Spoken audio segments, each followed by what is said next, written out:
Conosco aqui no Repórter MT, o deputado estadual Altir Peruso, que é do PT, e a propósito do seu partido que eu quero abrir essa conversa, deputado. O partido tem tido aí resistência popular no país inteiro por conta de sua liderança maior, que é a presidente Dilma Rousseff. Inclusive agora, no próximo dia 13 de março, está previsto aí um outro ato, né, que tende a ser de repúdio, resta saber se vai funcionar ou não, um ato popular pelas ruas do país. Incomoda e até que ponto prejudica um militante histórico como o senhor, que tenta empunhar a bandeira no estado como Mato Grosso, onde o PT não tem tradição, não é? Incomoda isso e dificulta, até que ponto isso inviabiliza o resultado positivo das ações de um parlamentar petista? Olha, eu estou no partido há 28 anos, tenho minha história política toda ela no Partido dos Trabalhadores, nunca tive outra filiação, tenho afinidade com inúmeras das ideias e das políticas que o partido defende, discordo de algumas posições internas, o PT mesmo ele é composto por diversos grupos internos que divergem em algumas posições e tentam convergir num projeto único. Então eu estou no partido por ideologia, por convicção, mesmo discordando de algumas coisas, e que é normal em qualquer partido. E sei que o partido cometeu seus erros, figuras cometeram seus erros, né, que o partido é composto de pessoas e de figuras, mas também tenho muita clareza e tranquilidade de defender os avanços que foram conquistados, sobretudo na área social, ao longo desse período do governo Lula e da Dilma. O que existe é que hoje há uma crise mundial, que ela se reflete no país. Não, é lógico que tem erros cometidos internamente também, mas é uma soma de fatores, aliados também a todo esse processo da Lava Jato e de outras ações envolvendo fatos de corrupção, que também não é uma novidade. A questão da corrupção no país ela é endêmica, histórica, mas ela foi intensificada assustadoramente no governo. A gente tem que reconhecer isso, né? Porque escândalos como o Petrolão, não é? E lá no governo passado, também do PT, do presidente Lula, tinha mensalão, sanguessuga. Então foi intensificado o fator corrupção, não é? Isso, o senhor falou aí de ideologia, as bandeiras do PT, isso parece, pelo menos, que foi pisoteado, deputado. Não é que ela foi intensificada. Se a gente buscar voltar na privataria tucana, por exemplo, nas privatizações das estatais, foi um escândalo monstruoso. Se nós pegarmos os grandes casos de corrupção do país, em volumes, o mensalão aparece lá como o 11º em volumes. O que acontece é que nunca foi apurado. O que aconteceu é que ao longo do tempo, toda a compra da reeleição do Fernando Henrique, quer dizer, tem N situações, mas nunca foi apurado, porque não evoluiu. Primeiro porque não havia estrutura da Polícia Federal, não havia liberdade para isso.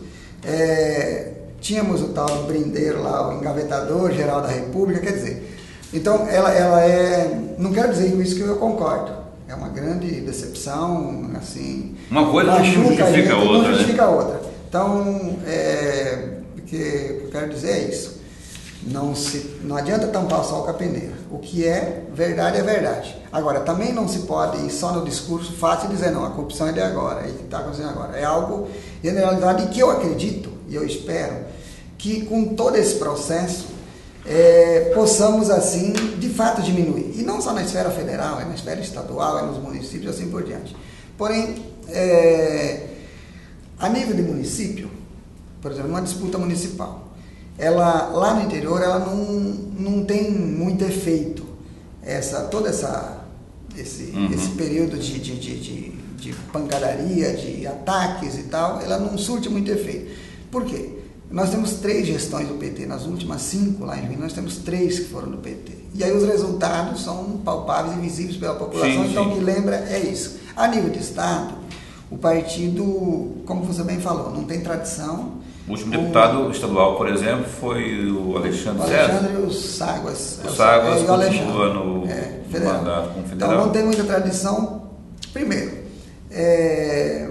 o Estado é composto principalmente por grandes latifundiários, então não é uma realidade muito comum para um partido de esquerda, um partido mais ligado aos movimentos sociais, ter força. E, lógico, segundo, tem as situações internas que ocorreram, várias disputas internas aqui do passado que fizeram isso. Porém,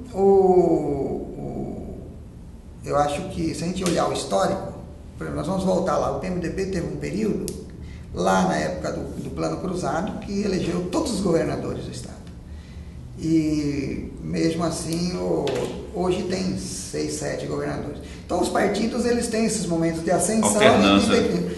Por outro lado, agora, na última eleição, na reeleição da Dilma, o partido estava sob fogo intenso, foi uma guerra essa campanha, e ainda assim o partido, ele junto com o PMDB, foram os dois que fizeram as duas maiores bancadas, acho que o PMDB fez 1 ou 2 deputados a mais do que o PT. O que demonstra que isso influencia, mas também não é o que define.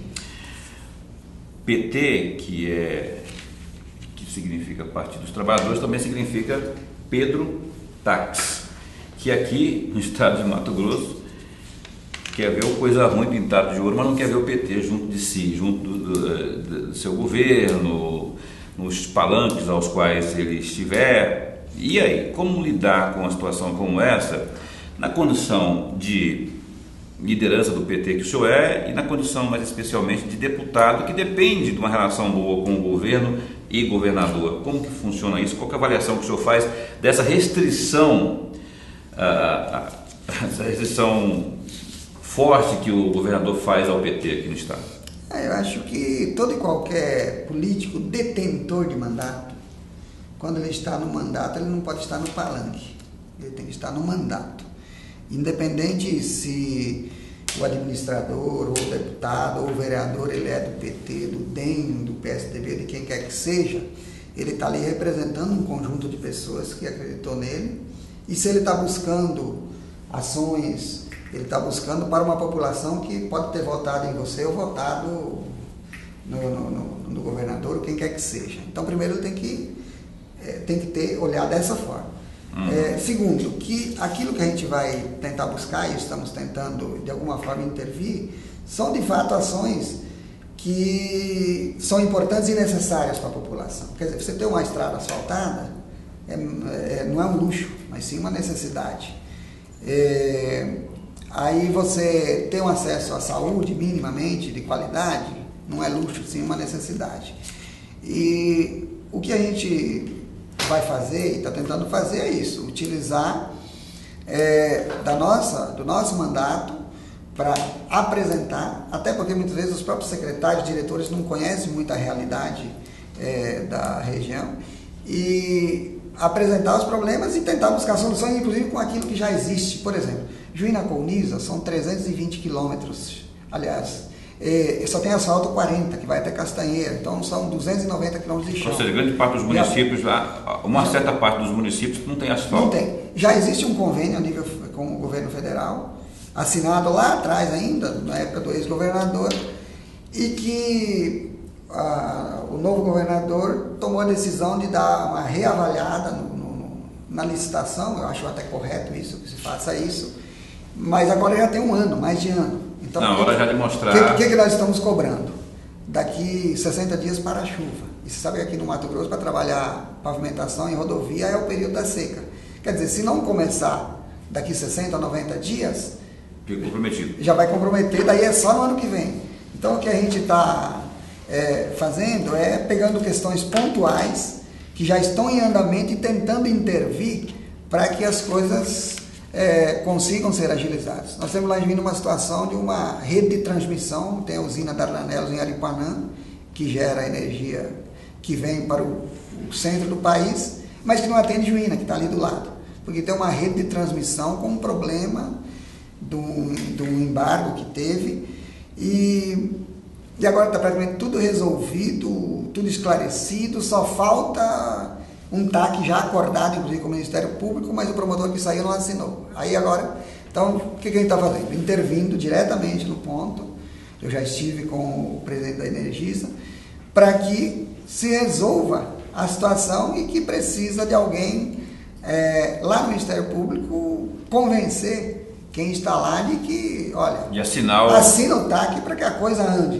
Então, assim, minha intervenção está sendo e vai ser mesmo em questões pontuais, tendo em vista exatamente isso, que o tempo é curto e a gente não consegue trabalhar um grande projeto ou alguma coisa de longo prazo. Então, tentar ajudar a região que a gente pertence.